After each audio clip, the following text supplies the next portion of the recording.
Every time you meet somebody, every time you talk to somebody, every email, text message, every time you even drive by somebody, you're either sharing a vice or you're sharing a virtue. Every time, because you are never neutral to him. You're either walking towards him or you're walking away from him. Every conversation, thought, email, or text message, everything you do either brings you closer or away. Therefore, if everything is on that line, then therefore you and I are either given a vice or a virtue. What about the virtue of justice? Will you treat everyone the same? Period. Because that's what Christ did. Rich or poor, tall or short, black or white, this country or another.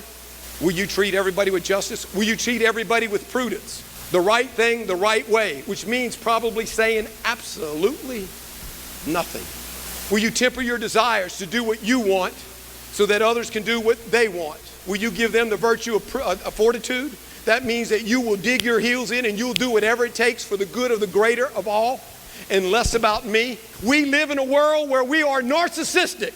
Everything begins and ends with how it impacts me. The problem is we don't stop to think about how it impacts everybody else. We are quick to bring out vice, pride, anger, gluttony, lust, avarice, sloth, and envy. Which one of these demons is the ones that haunt you? And you're lucky if it's only one. Do you have to win every argument and that's what you bring to the table? That you're going to win the argument at all costs. And you don't care who you trample. You don't care whose throat you step on. You're going to win because we're keeping score. Oh, we're keeping score. And he's the only keeper of the score. Are you so angry that you can't have a conversation without bringing four-letter words into it? You know, back in the day of the Jews, we couldn't even say the word God. We had to say Yahweh or Adonai. Today we use God as a curse word. We use the F-U. You tell me that's not out of the mouth of Satan? Did you bring the vice of over drinking to your family and food? Have we brought slothful and being lazy to our family and spread it? That we no longer work for a living. We depend on somebody else to pay us. Are we envious of others so much so that it dominates our conversations, that we gossip and slander so bad that we do it just so tongue-in-cheek? Do we bring the vice of complaining to the table? If you complain more than you say thank you or I'm sorry, we're disordered. We complain way too much. I bet it's not cold out here. I'm just saying. Here lies the point. At the end of the day, you and I have been given a gift. Love of God, love of neighbor. You and I must share the Eucharist, and then we must share it with other people. Think about what I'm telling you.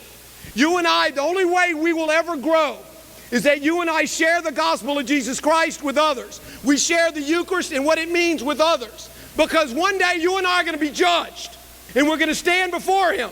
And he is either going to say one or two things. Welcome home, my child. Where have you been? I have waited and waited for you. Welcome to my table of all of my saints. Or depart from me, for I do not know you. Yeah, you yelled my name. You proclaimed me. But your love of neighbor was nowhere to be found. Be gone. That's it. All eternity. The only good gift is a shared gift. If you get to some pearly gates or a set of gates and you do not recognize anybody inside those gates, then you're at the wrong gate. And there's nothing I can do for you. Because in hell you won't recognize anyone, because we will be grotesque and animalistic according to the saints. But if you make it to the pearly gates, everyone that you helped and is now going to help you. Remember, brothers and sisters in Christ, we're going to get to heaven on somebody else's coattails.